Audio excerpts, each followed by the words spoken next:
What's up, everybody? Mr. Tluki here, recording from my kitchen, and I wanted to give you a quick walkthrough for the Ford ad project that we're going to be doing.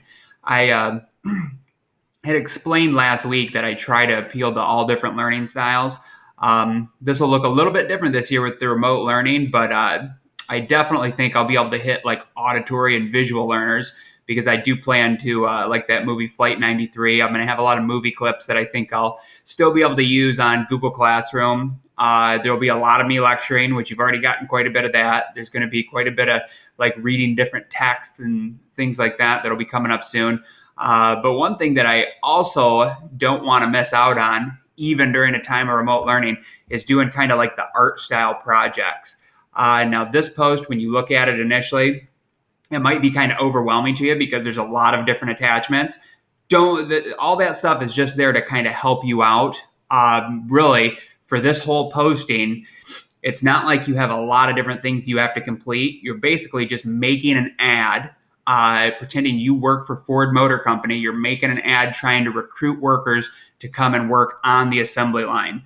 If you have not seen the Henry Ford, the lecture notes that I did via Screencastify would have got posted Monday. So yesterday, I would encourage you to go check that out first and complete the quiz that's attached with it. I give quite a bit of info about Henry Ford on that.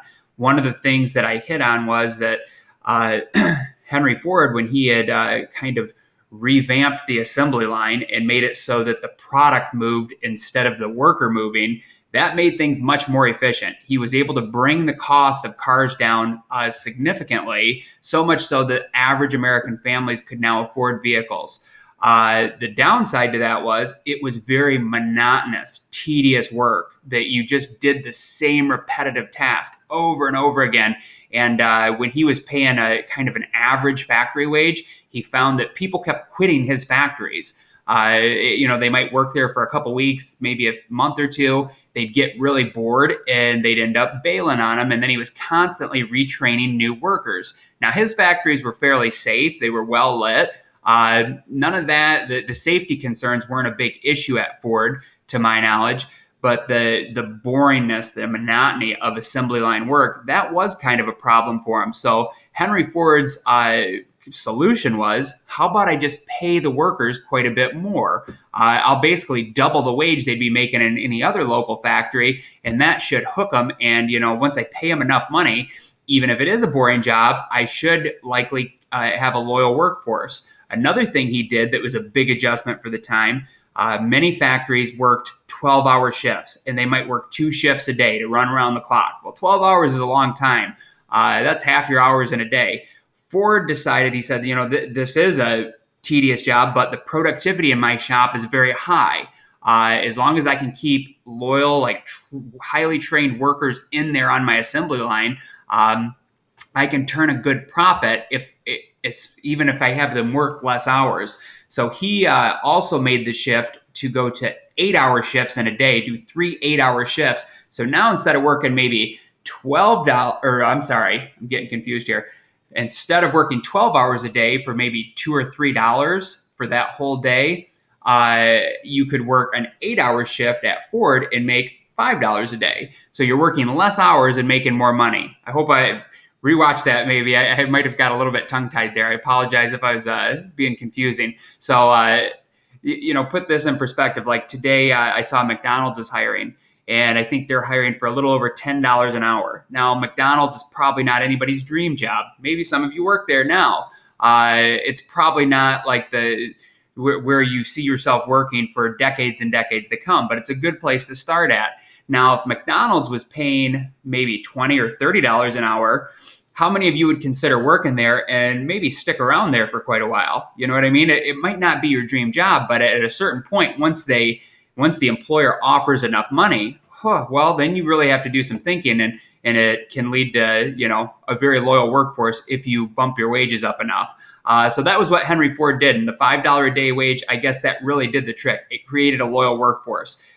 His workers still thought factory line work was kind of boring, but they weren't quitting on him once he bumped his wages up that high.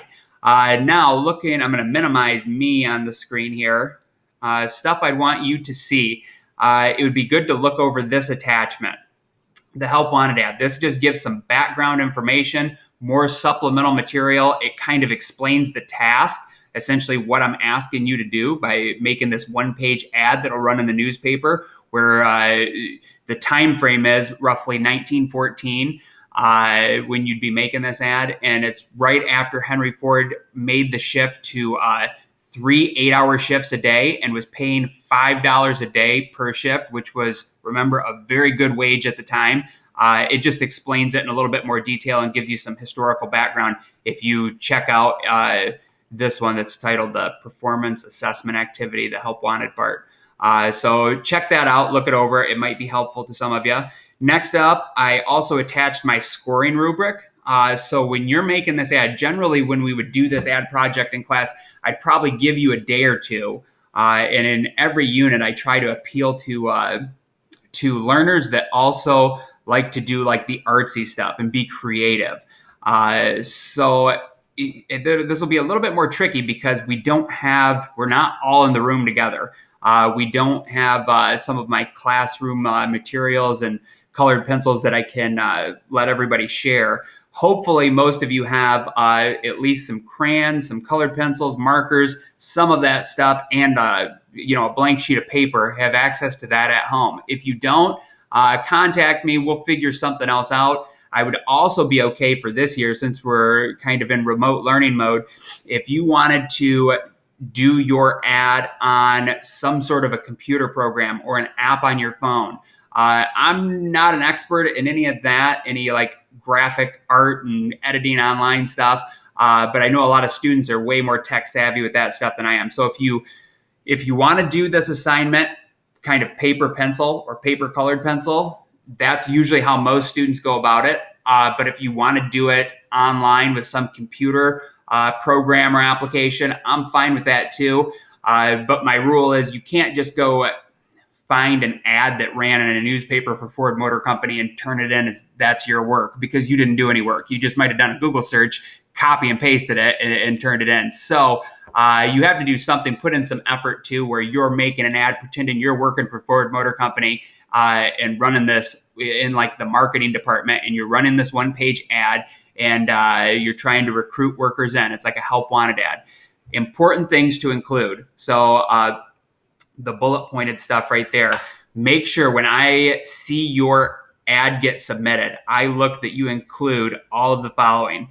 You need to have something in there about a $5 a day wage, which was a good wage for the day for that time period. 8-hour shifts. So only working 8 hours. That gives you some free time to spend with your family after work. Work conditions. You might want to have something in there about its assembly line work, which was kind of a new thing. But another thing you might want to put in there, many of the early factories were kind of dangerous, poorly lit, didn't have good, like safe work conditions. Ford's factories were generally pretty safe, well lit. They were, well funded, kind of top-notch factories for their day. So you could advertise it that way, that it's like a very simple job that we can teach anybody to do it. We'll get you caught up to speed real quick, and you're going to have an easy, repetitive job all day where you make pretty good money. He also would include potential bonuses. If you read that first supplemental handout that I attached to this assignment, it explains that a little bit more. But essentially, if the company was having a good year, he would include like Christmas bonuses at the end of the year, profit sharing. And then the last requirement that you have to have in your ad is some sort of an illustration or picture of a Model T. That's the product that you would be working on if you went and got hired in Ford Motor Company in 1914.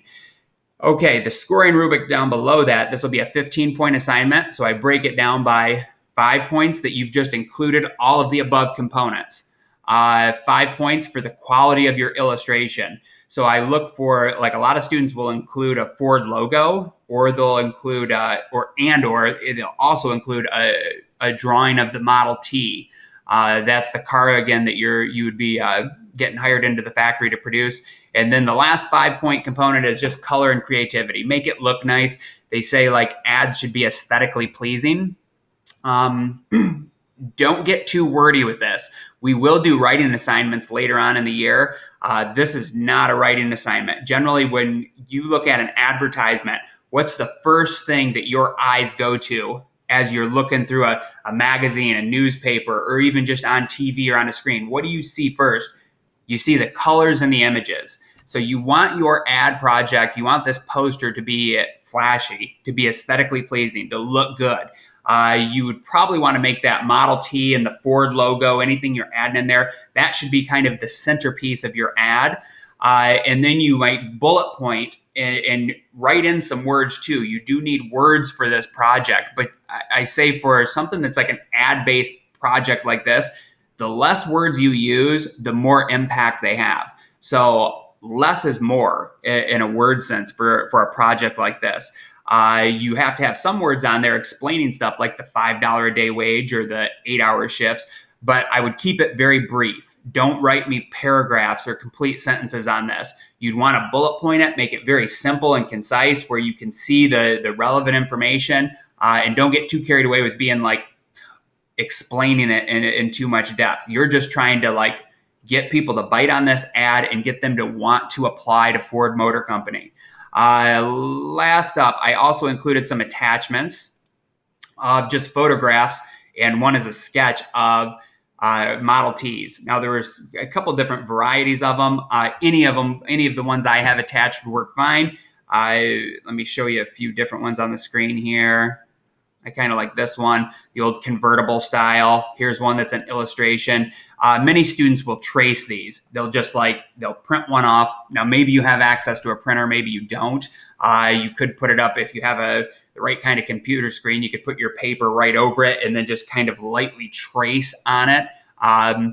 So those are some ideas for you. You can also just freehand draw it as well. If you're doing it through some application or computer program, you might have to just import the picture. Now, you're not limited to the ones that I attached here. This one's kind of cockeyed. You'd have to, if you printed it, you could turn it sideways, but it is a bigger image of a Model T. You pick whichever one you like the best, and you can, by all means, if you just go to Google and type in Model T and then go to images, you're going to find thousands of different pictures. I don't really care which one you use as long as it looks kind of sort of like a Model T, one of these early automobiles. That'll work good for what we have going on. I think I hit most of the big components of this. I'm going to have the deadline go out until Thursday, so that gives you a couple days to work on it. Generally, in normal times, I would assign this and explain it pretty good over probably about 20 minutes or so in class, and then I'd give the kids work time, and then the next day would be a full work time day. So I'm going to try to make that about the same. Tomorrow, you might see me put up a posting where I just do like a discussion thread and see how this is going with everybody. I will expect that you chime in there, and I'll explain that on tomorrow's posting, but I really won't be giving you any new work tomorrow for Wednesday, and I'll plan on the rest of the day today and tomorrow, and maybe a little bit more on Thursday. I will allot my like U.S. history 30 to 60 minutes a day towards you just working on this project and doing a good job for it. So put in some effort on it, make it look nice. That's a big thing, aesthetically pleasing. For any of you that are more, art type learners and you like to be very hands-on in drawing, well, this is a project. This is your time to shine right here. If you're not a real artsy type person and you don't love drawing, my best advice to you is just stick to the components. Look at the rubric. Just make sure you have all of those components completed. And I don't really grade you on being an outstanding like drawer. And also, if you can print it off or find that image or look at your computer screen, anybody can trace it. So you just trace it and shade it in, and you make it look pretty good and get it into me, and we'll call it a day for this assignment. If you have any questions or issues, by all means, shoot me an email. I'll get back with you as soon as I can. And then one last kind of important thing for this, to submit this assignment, normally I would have you just finish it in class and you would just put it into my classroom cubby. But obviously, we aren't all reporting to class, and this isn't normal times. So I think the easiest way to go about it would be after you finished your art project and you've drawn it up, this one-page poster, and you can use big poster board, you can use just a smaller like computer-sized sheet of paper, or if you have to, lined notebook paper. The lines on there wouldn't really be ideal for it, but so hopefully you can find at least just a clear white sheet of paper, clean white sheet of paper to do this on. Afterwards, snap a picture of it, and then you'll just submit that photograph to me on Google Classroom. Or if you can't figure out how to do that as an attachment, you can always just email it directly to me or share it with me. So get it to me by Thursday, the end of the day. And again, if you have any questions, concerns, any issues with it, just hit me up at your earliest convenience, and I'll get right back with you. Have a great day.